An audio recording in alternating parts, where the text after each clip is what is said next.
Assalamualaikum warahmatullahi wabarakatuh. Baiklah, di sini saya akan menjelaskan mengenai mata kuliah Tata Tulis dan Komunikasi Karya Ilmiah tugas besar 2, yaitu proposal perancangan teknik industri dengan judul Perancangan Sistem Manajemen Keselamatan dan Kesehatan Kerja dalam rangka perbaikan safety behavior pekerja, yang disusun oleh Triami Unika 1902-0020. Latar belakang. Indonesia merupakan salah satu negara berkembang di Asia Tenggara yang memiliki populasi penduduk yang cukup tinggi. Semakin bertambahnya jumlah populasi penduduk, maka semakin bertambah kebutuhan energi yang sangat penting kegunaannya bagi manusia, baik untuk konsumsi rumah tangga maupun industri. Salah satunya yaitu energi listrik. Bertambahnya jumlah penduduk juga bertambah pada kebutuhan ekonomi yang semakin meningkat. Salah satu upaya yang dilakukan pemerintah dalam meningkatkan ekonomi, taraf hidup serta kesejahteraan masyarakat yaitu mengembangkan berbagai sektor industri.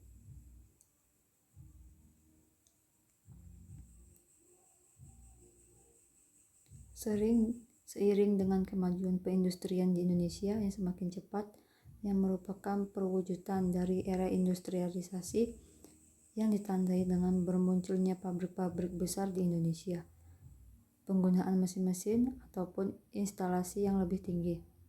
Perusahaan mulai meninggalkan mesin-mesin lama dan memilih untuk menggunakan mesin-mesin baru yang lebih canggih guna memenuhi permintaan pasar yang semakin meningkat dan bersaing dengan perusahaan lain.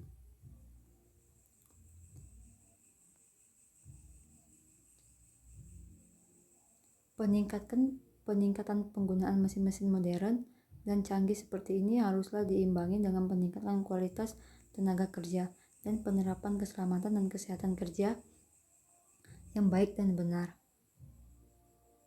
Keselamatan dan kesehatan kerja adalah upaya dan pemikiran untuk menjamin keutuhan dan kesempurnaan, baik jasmani maupun rohani, diri manusia pada umumnya, dan tenaga kerja pada khususnya beserta hasil karyanya dalam rangka menuju masyarakat yang adil, makmur, dan sejahtera. B. Rumus masalah.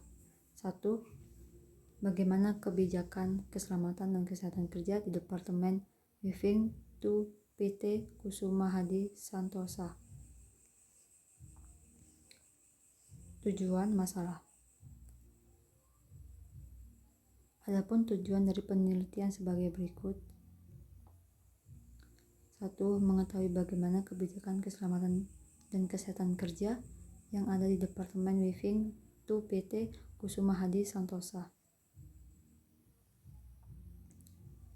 D. Manfaat penelitian.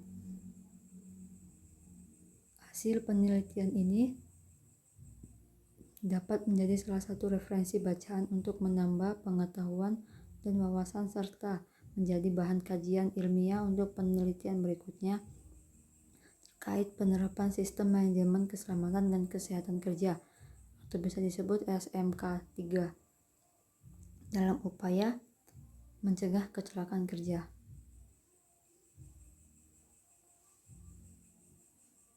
2.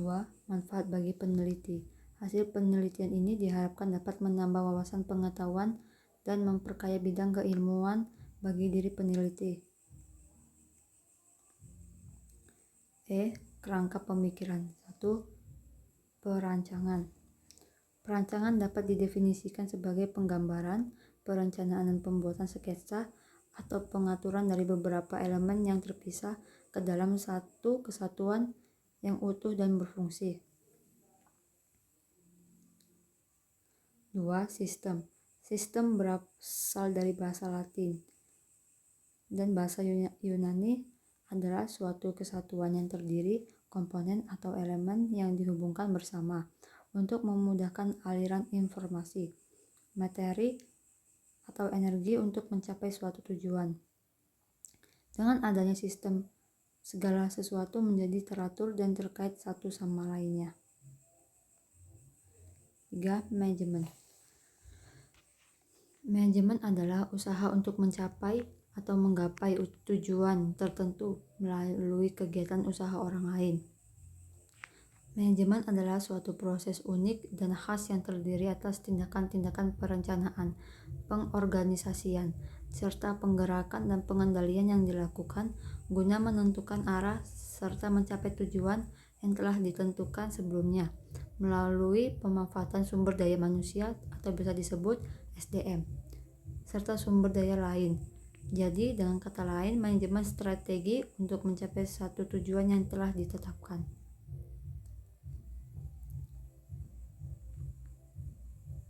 5.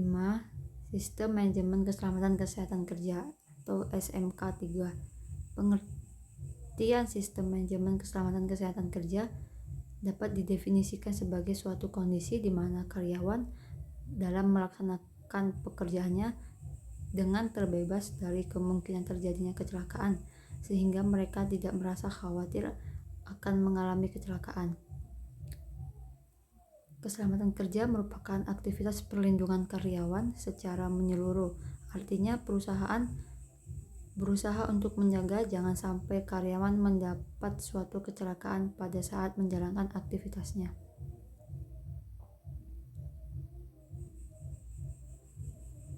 Sistem manajemen dan keselamatan kerja adalah bagian dari sistem manajemen secara keseluruhan yang meliputi struktur organisasi, perencanaan, tanggung jawab, pelaksanaan, prosedur, proses, dan sumber penerapan, pencapaian, pengkajian, dan pemeliharaan kebijakan keselamatan dan kesehatan kerja dalam rangka pengendalian risiko yang berkaitan dengan kegiatan guna terciptanya tempat kerja yang aman, efisien, dan produktif.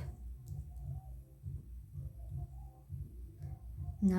Tujuan sistem manajemen keselamatan dan kesehatan kerja.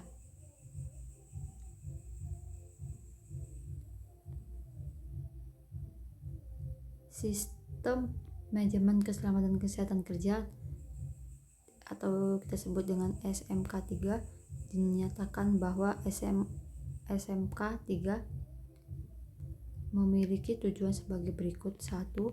Meningkatkan efektivitas perlindungan, keselamatan, dan kesehatan kerja yang terencana, terstruktur, dan terintegrasi. 2. Mencegah dan mengurangi kecelakaan kerja dan penyakit akibat kerja dengan melibatkan unsur manajemen, pekerja, buruh, atau serikat pekerja atau serikat buruh. 7. Perbaikan safety behavior.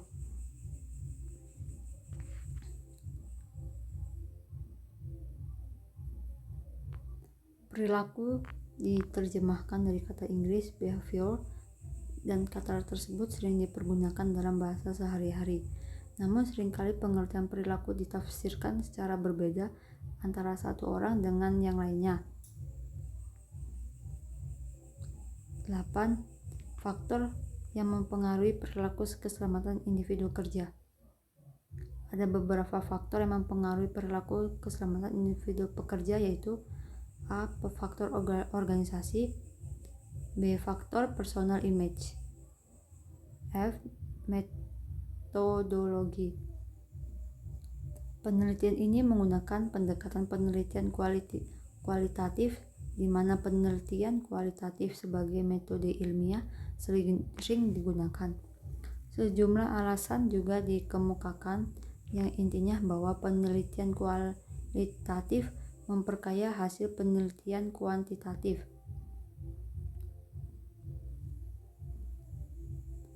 Dalam penelitian kualitatif, penelitian adalah instrumen kunci. Oleh karena itu, peneliti harus memiliki bekal teori dan wawasan yang luas, jadi bisa bertanya, menganalisis, dan mengkonstruksi objek yang diteliti menjadi lebih jelas. Penelitian kualitatif di mana peran peneliti adalah sebagai instrumen kunci dalam mengumpulkan data, menafsirkan data. Alat pengumpulan data biasanya menggunakan pengamatan langsung, wawancara, studi dokumentasi, dan kuesioner.